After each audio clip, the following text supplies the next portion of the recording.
Rachel, and I am a homeschool mom to two boys, grades 3rd and 5th. And today's video is the curriculum picks for my soon-to-be 6th grader.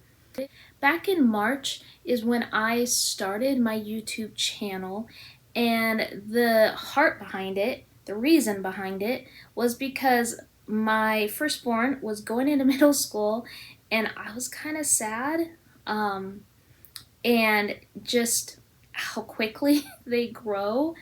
And so I knew that for myself, I needed a different focus for me to put some of my homeschool energy into, and that became this creative outlet of doing this YouTube channel. So the purpose behind my channel is homeschool, but also specifically what middle school is going to be for us, what it's going to look like, kind of our plans. I have done so far, I think maybe only one video about middle school, which was titled 6 Changes We're Making for Middle School. That list will probably change. I'll probably be adding things and taking things away as we get into it. But yeah, so this will be kind of my second video specifically about middle school, which is the point of why I started my channel. Now, I did just do one for my younger son who's going into 4th grade, and I did explain in that one that we are year-round homeschoolers. So our school year ends the 3rd week of June. We take 1 week to do the state test, which is a requirement for the state of Washington to homeschool. And then the 1st week of July is when our new school year begins. And so February, March, April, this is my curriculum research and purchasing season.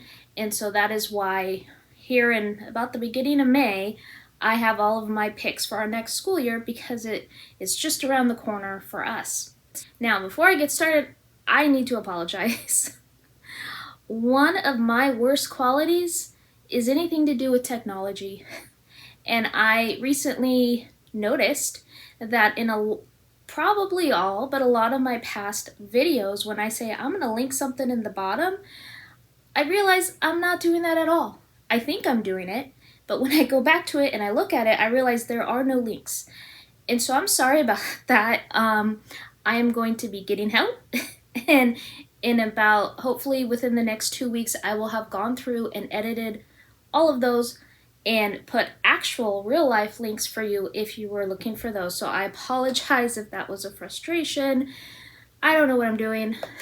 I'm making it up as I go along. So I appreciate your patience on that.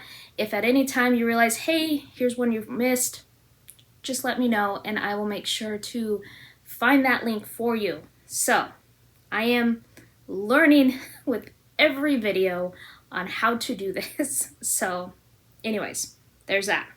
So let's go ahead and get started. For 6th grade, for our cores, which in our family, core is just math and language arts, both will be with the good and the beautiful. So we will be doing level 6 with the good and the beautiful for the math. Their math came in 2 books, which I think is wonderful because it is so hard to keep the single book alive for the whole year. And so I'm really happy to see this. Anyways, so the lessons still have this QR code for the video lessons. So that is still happening, and it's still very pretty and colorful and engaging. My son does like this.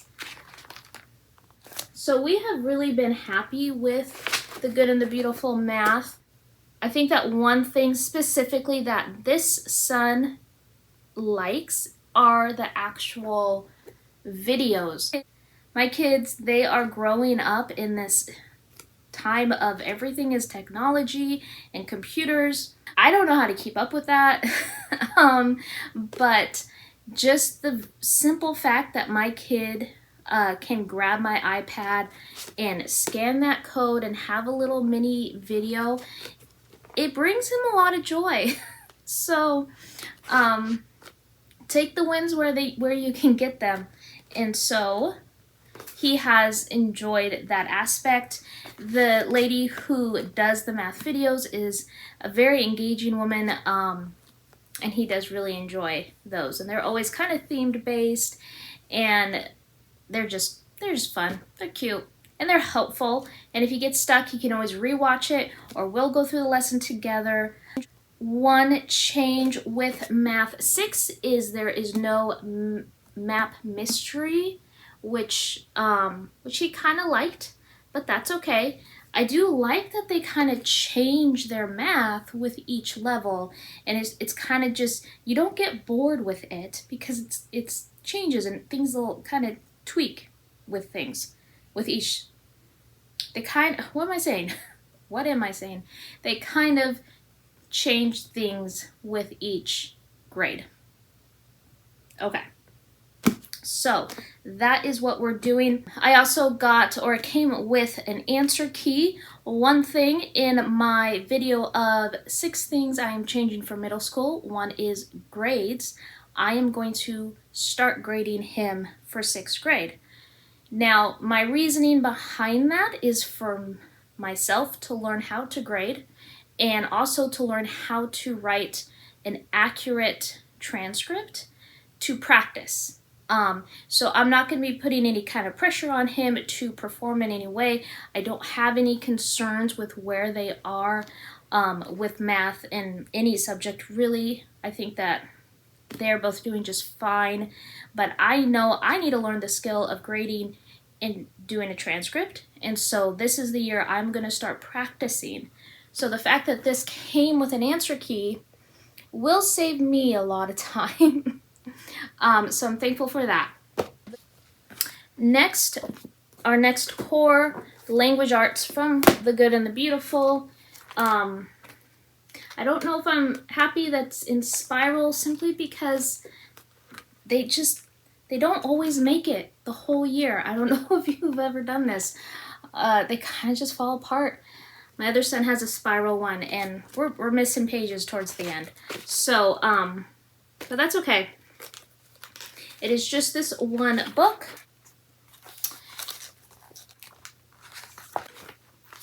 Now, this level also has you do grammar and geography cards, which are the same ones that if you had used the Good and the Beautiful, you would have used for 5th grade. And so we already own those. They're actually downstairs. So there are also, to go with this, the grammar and geography flashcards. There was an answer key that came up with this, as well as the reader here.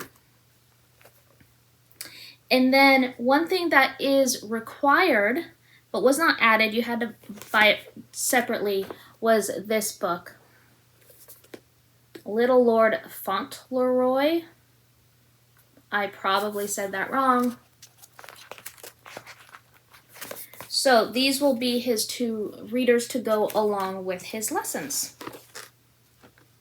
Another component of the level 6 is they are bringing back chalk pastel lessons. And so that is something that was in their level 4 that my son has already done, and so it sounds like they will be bringing those back in as more lessons. Now, one thing that is different as I'm going through this is typically in the Good and the Beautiful language arts, there's a section that will prompt your student to have 20 minutes of personal reading time. And here they are saying that this course book contains a lot of reading assignments already, but it's recommended that your child spend at least 15 minutes a day. And so what we will probably do, my older son is the one who is probably the biggest bookworm out of my kids. We'll probably just, depending on how much reading he has already, just have him add 15 to 20 minutes with personal reading. So I'm going to go over some chapter books. I think I did share in my last one that I just keep a bin of books that they can, when they finish one, they can just pull out another one. So some of the chapter books that I picked up for him this year is The Swiss Family Robinson.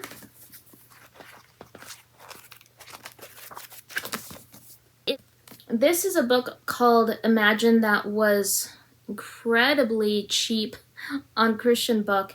Sounds like it's 6 different stories, so that's why it's so big. So this is called 6 Epic Adventure Stories for Kids, and the adventures or the stories they're imagining that they are in is the Great Flood, the 10 Plagues, the Fall of Jericho, the Giant's Fall, the Miracles of Jesus, and the Tower Rising. So I think that he will enjoy that. But it is a little intimidating, but I think it'll be fine.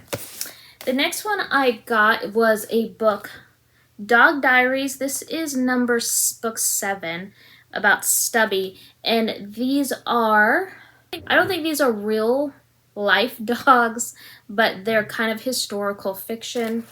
There are a couple books in this series, and so if he enjoys this, I will pick up more. There's a few more. I don't know if these are real dogs from that time or just a generic story about dogs in that time. This is a book about World War I war dogs. Anyways, there's that. The Wild Robot. I've heard a lot about this. We haven't gotten into it yet. So, we will see how he likes that one. My Father's Dragon. This is a book I've been hearing about for a long time, but we've never had it. This one will be quick for him to get through, which I think it's helpful personally that I have these book bins and there's a variety of reading levels available. So how he feels in the moment, does he want in the moment to go with a thin book, or is he looking for a challenge or something bigger? I think it's nice to kind of give them those options. This book from The Good and the Beautiful called Through the Wall. This is a level 9 reader from them.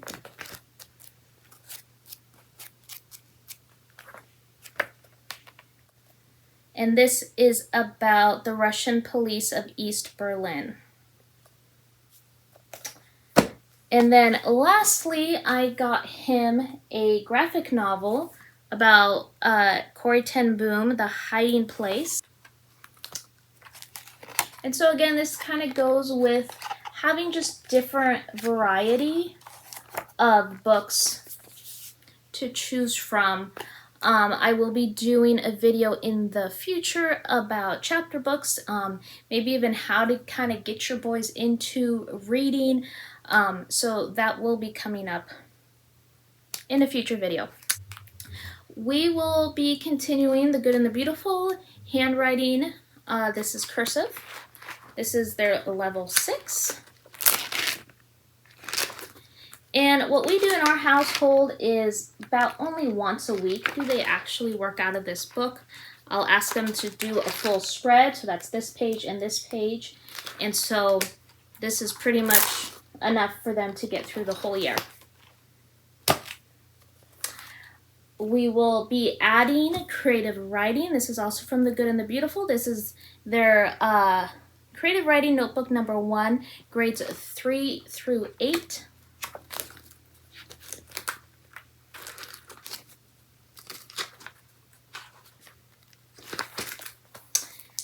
And then we will be doing IEW's Fix-It Grammar. This is their level 2 Town Mouse and Country Mouse. My son did the nose tree back when he was in 3rd grade. And so we are semi-familiar with this, but this will be the 2nd level. Now, I kind of explained this in my last video, but I'll do it again just real quick. This is set up for 4 days a week, but last time we did this, we did it only 2 days a week, and it was quite manageable. So the beginning of the week, you'll have a few things that you're going to be learning, new things, and then day 1, they tell you the things to find and to fix here, and then he will rewrite it. there are words in bold that he will look up in a dictionary and then keep in a vocabulary list that he creates. So this is day 1, this is day 2, day 3, and then day 4. And so for us, when we did this in the past, it worked just fine to do basically 2 days in one sitting. So we will continue that as long as it feels manageable. I do want to add a quick note because I think it's important to share a little confession that I had this year when I got the IEW Fix-It Grammar. When we started homeschool, our first 4 years, we were actually a part of the Classical Conversations community co-op. And so IEW was a company I was well aware of and always kind of looked forward to do in the future. And again, we did do Fix-It Grammar with my son when he was in 3rd grade. So my confession is that this year, while I was doing all the research and purchasing all the things for our next school year, I actually realized I was kind of falling into, and I hate this phrase, but FOMO, where fear of missing out, right? I have seen their writing structure curriculum, and I know it is a wonderful curriculum, and I always trying to figure out where am I going to fit it in to our homeschool. And so this year I thought 6th grade, we're going to bring it in. I'm going to start the themed one. I don't even remember which one. I think I got Fables and something or the other. But so I actually purchased that from IEW, and when I got it and I was looking through it and I was looking through everything else that I had bought, I started asking myself, why did I get this? Because he has language arts through the good and the beautiful. I also got the creative writing. I got the Fix-It Grammar. I said, why am I also doing this? And I realized the only reason was because I didn't want to miss out on it. Not because it was actually a good fit for our homeschool. And once that clicked, and I realized I just fell for the FOMO thing. And a main reason why we homeschool is for the freedom to choose what works best for us, the freedom in all the different aspects. And I thought, well, that's not living out the freedom of things if I'm just doing this so I don't miss out on something that I am positive is a wonderful curriculum.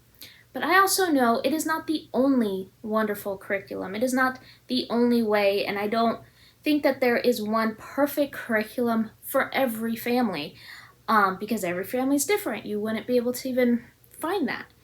And so I did, and after almost having finished 6 years of homeschool, I did fall into that trap. Thankfully, I recognized that, and I quickly got it out of my house and have had total peace in letting that go. And so I am just here to say that even if you've homeschooled for a couple of years, you're still making mistakes and you're still learning. And it's okay to not do what everybody else is doing, even in a curriculum that looks wonderful, and I'm sure it is. Doesn't mean you have to do it. So that is my confession. In case that's helpful to anybody else, there's that. For Bible, we are continuing with the positive action. This is their level 6, Winning the Race. I did a whole video flip through of this book, as well as grades 3, 4, and 5. So if you're interested in knowing more about this, I have 4 there for you to look through. This is the last grade from Positive Action that's kind of in this format. The next one, which I think is called Route 66, looks completely different. So I don't know if we'll continue that, but anyways, This is their last one in this specific series from Positive Action. Alrighty, Roonies, moving right along. We are going to get into family subjects. First, we're going to start with science. We had been using master books.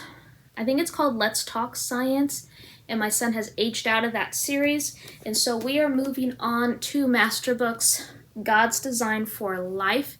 This is for grades 3rd through 8th. And I would say, in my experience, Master Books is my favorite company for science. I think they do a wonderful, lovely job. We have been very happy with the Let's Talk Science. I'm excited to get into this. We will be doing it with younger brother, who is in 4th grade. And this one specifically is about world of plants, the human body, and world of animals. You can kind of see the sections there, and they're all about, I think, 35 weeks. So, how this will work out is I will read the chapter to them here. They will both do the blue section, and then my 6th grader will also do whatever the green section is. I also got the teacher's guide for this, and so any kind of test quizzes I will also have him be doing as well. Now, if you don't know, if you purchase from Master Books, you will get a little note in your order, which is pretty sweet. And this says, if any of you lacks wisdom, let him ask God, who gives generously to all without reproach, and it will be given to him. James 1-5 from Maddie, who also drew a little lion. So it's just kind of a sweet thing. But you only get that if you order from Master Books. Specifically, I've bought Master Books off of Christian Bookstore or christianbooks.com. You're not going to get this from them. For geography, my son has been going through Master Books Explore series, and he and I are both loving that curriculum. But we are going to take a break from it, and then my plan is to come back around and finish it off. He did the first one, and then he is finishing, I think it's called Explore the Holy Lands, and there is so much history in that, and my child is a sponge for nonfiction information. He has so much in his brain, and we have loved it. However, I really wanted to bring back family subjects this year. I shared in my last one that without meaning to, this last year we had none, and everything my kids were doing were individual to their grade, and I missed the family subjects. And so what we will be doing with my other son is our 50 states. This, I'm not sure, I can't remember off the top of my head what grades this is for specifically, but that is another thing with homeschool. You don't have to go by their grade recommendation. Knotgrass does a beautiful job. I love their books. Their textbooks are beautiful. They have a lot of different supplement things that you can do. And ugh, my fingers are stuck. They take in this 2 lessons to do 1 state, and we will be doing a full state each lesson. So one thing that they have to work on is this Atlas workbook.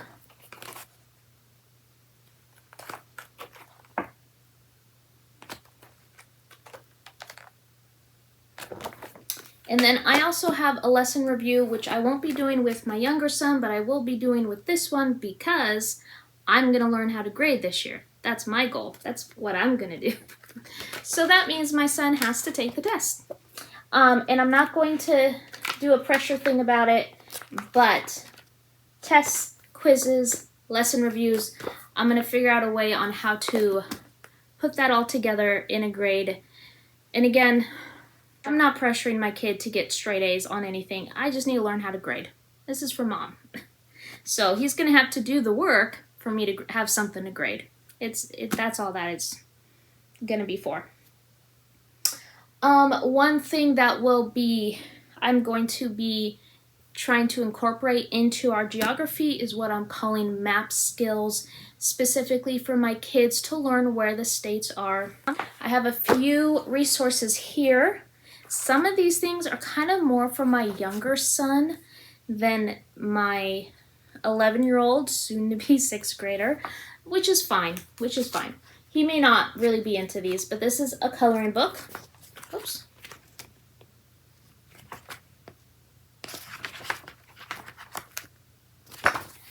I do have a sticker picture that has the stickers inside. I don't think my son's gonna be that excited for this, but that's okay. Like I said, this was kind of more for younger brother. And then I got 2 other things. First is called Trick Geography. I'm still waiting for the teacher's guide to come. In fact, it's back ordered, so I might have to purchase it from Amazon instead to get it in time. It kind of helps you find a picture within the state, and they kind of teach different sections, like a couple states at a time.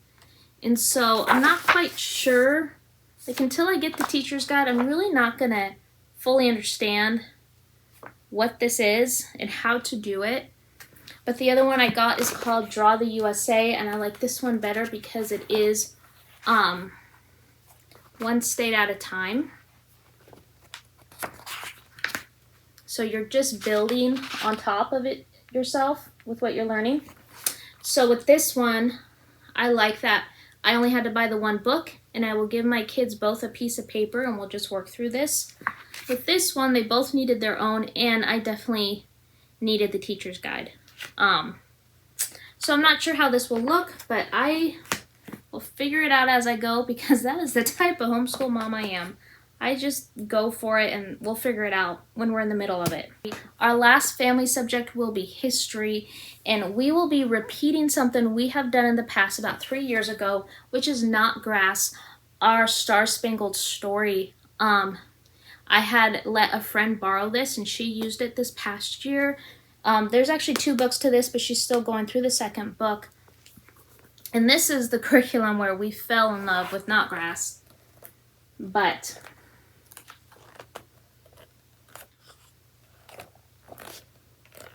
so even though we did this 3 years ago, I think that it would be a good refresher. I'm interested to see what my son remembers from when we did this already in the past. To go along with it, there is a student notebook, workbook.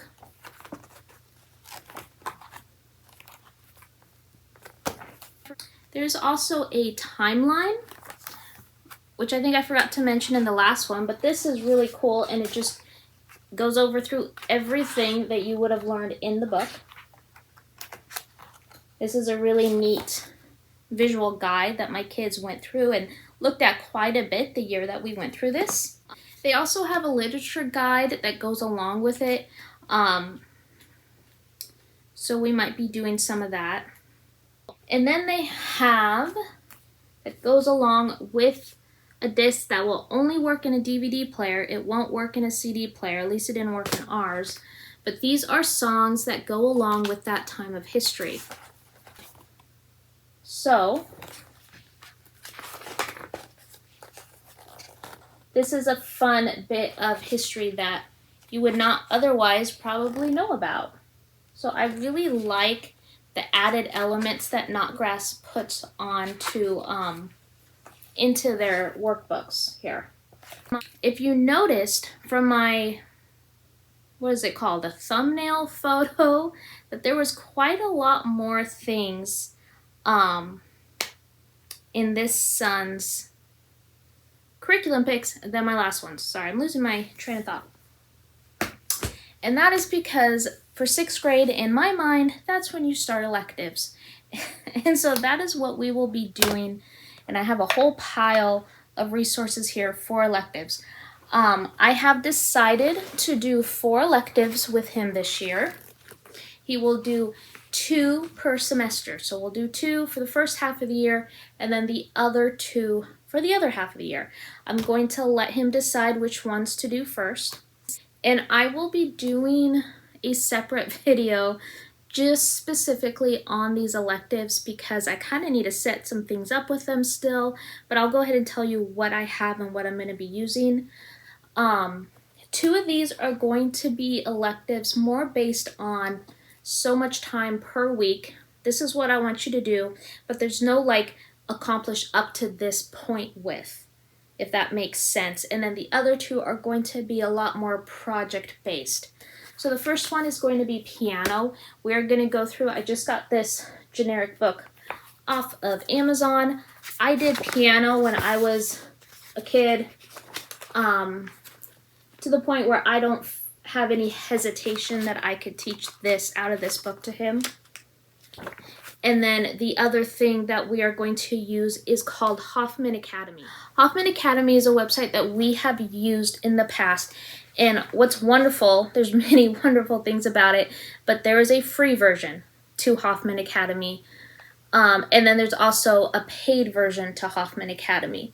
And so we have only ever used the free version. And I like that on there you can have different profiles. So I could put separate ones for my kiddos so they could go to their little profile. And this man who does it, I don't remember his first name, but he is a wonderful children's teacher. He is fun and quirky, and he has finger puppets at the very end of each lesson. And so what I'm going to do is I'm going to have my son go through this and Hoffman Academy. I need to decide how much time per week I would like for him to spend on specifically piano and kind of break it up between he and I doing this together and then he doing Hoffman Academy on his own. The next elective that he will have this year is typing. He does not have any typing experience right now. So I went ahead and got level 1, 2, and 3 from The Good and the Beautiful. One thing that The Good and the Beautiful has with their typing that is kind of nice is you just open up a basic Word document or Google Doc and there's no getting on the internet or website. And so they will have these different assignments. And this will be one where there's just so much time I want him to spend towards typing. And so where he lands at the end of the semester, I'm not sure how quickly he's going to go through this, but that is okay. And then once you have completed a lesson here, or it looks like per page maybe, they do have stickers to go with it. We had actually bought this, I think 2 years ago for him to go through. He did one lesson and then we never picked it back up. So this is where typing 1 ends with their lessons. That's kind of what it's going to look like. And then typing 2, which is the squirrel. Those are the stickers. The writing is a bit smaller, and that's kind of where they're going to be landing.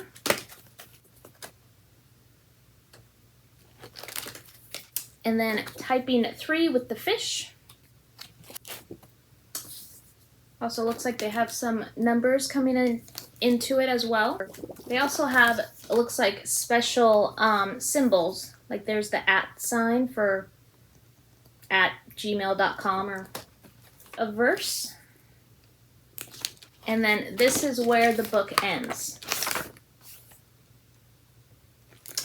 So if within the semester he accomplishes all 3 of these books, what I will do is probably use the resource, I think it's called typing.com, which from my understanding is a free website, and I will just stick them on that until our semester ends. And then afterwards, if there's language arts writing requirements that sometimes now they even say either write or type up, he could also be typing up some of his writing assignments if he chooses. All right, so for the last 2 electives are going to be much more project-based. And one of them is going to be taught by my husband, and it is wood shop. Now, I bought this book. This will be basically the spine of the class.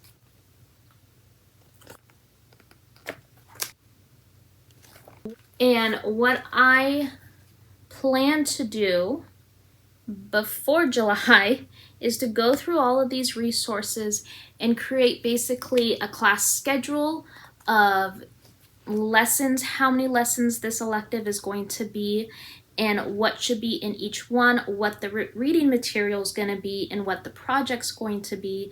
I will then share that with my husband. I'm just going to say, I have no business teaching woodshop. I don't know how to do that. But my husband used to work in woodworking and understands all of that stuff.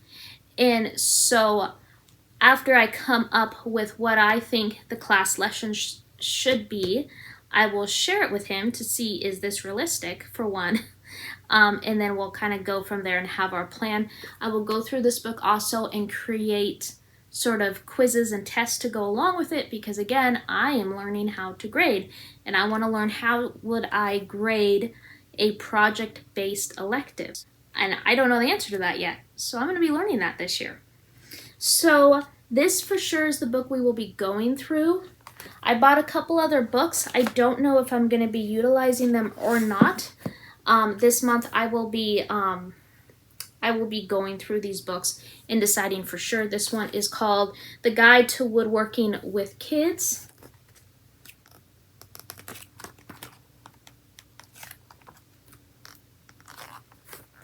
And then the last book I got for woodshop is Whittling. Whittling for Beginners, Step-by-Step Projects to Carve from Wood. This might not be happening because I don't want to overwhelm. I kind of need to make a decision with those other two books, how those are going to be, and then see if it seems to be lacking, then I'll be bringing this in.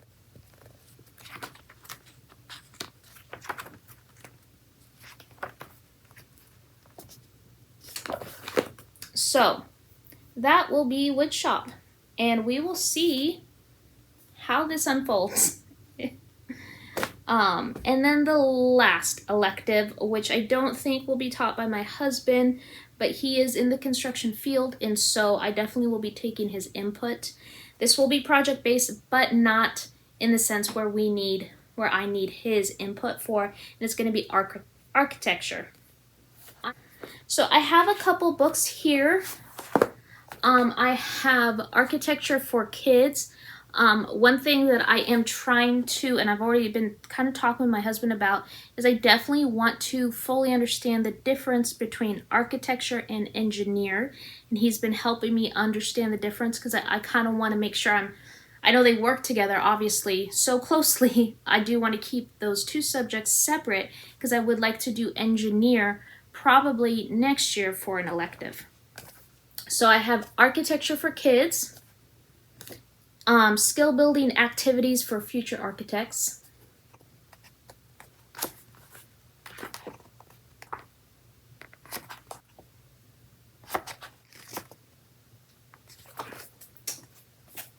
and I also have Architecture for Teens, because my son is, I don't know how to gauge this, honestly, but I do think he's an advanced reader, so I am not concerned about this being too much for him.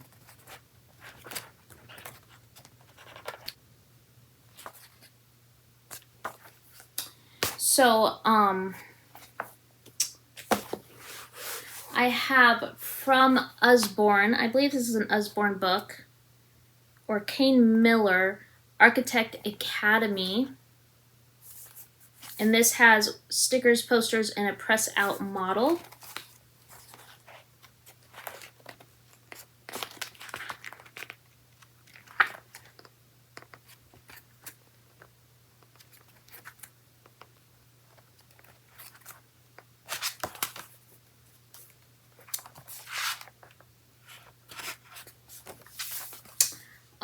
They also have an Engineer Academy in this same series. And so, again, that's kind of just, I want to make sure that I'm being accurate on what the differences are. And then the last thing is called Discover Architect or Architecture.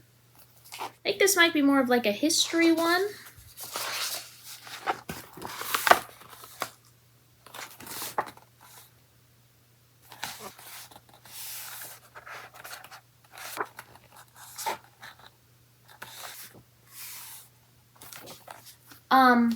So for the architecture, I have these 4 books. I'm going to be going through these and kind of deciding each lesson. Please read these pages from this book. If there's a project involved, I'll give extra time to be working on the project. I have seen on Amazon a few different building kits, that kind of architecture for kids building kits. Again, I want to make sure I'm understanding the difference between that and engineering, because some of them seem to be like, they say architecture, but I think they're more talking about the engineering of it. So I'm not quite sure if I'm going to be pulling in any kits. So when I say the projects, a lot of it might just be drawing projects, but I will also be going through these books and kind of creating like quizzes or a lesson. What did fill in the blank, go through these and find answers, questions from that day's reading that he needs to then answer, kind of like reading comprehension type of stuff. All right, so I believe that is all of it. It is a lot. I think the electives definitely make it look like a lot, but like, for example, when we get to architecture, it's not like he's reading all of these all at the same time. I'm going to be spreading it out throughout the semester based off of these. Now, I definitely don't want to put too much on my son and overwhelm him. I could see that by the fact that I'm going to be grading him this year, he might find a little anxiety over that, and so I'm going to be keeping in mind to have a lot of grace and patience with him, and just kind of when we need to pull back a little bit, I will do so. I definitely would like for him to feel some excitement going into middle school. I will be taking him out, just he and I, soon, to be talking about the differences of middle school. Again, I have that video, 6 things we're changing for middle school, if you're wondering what we're changing.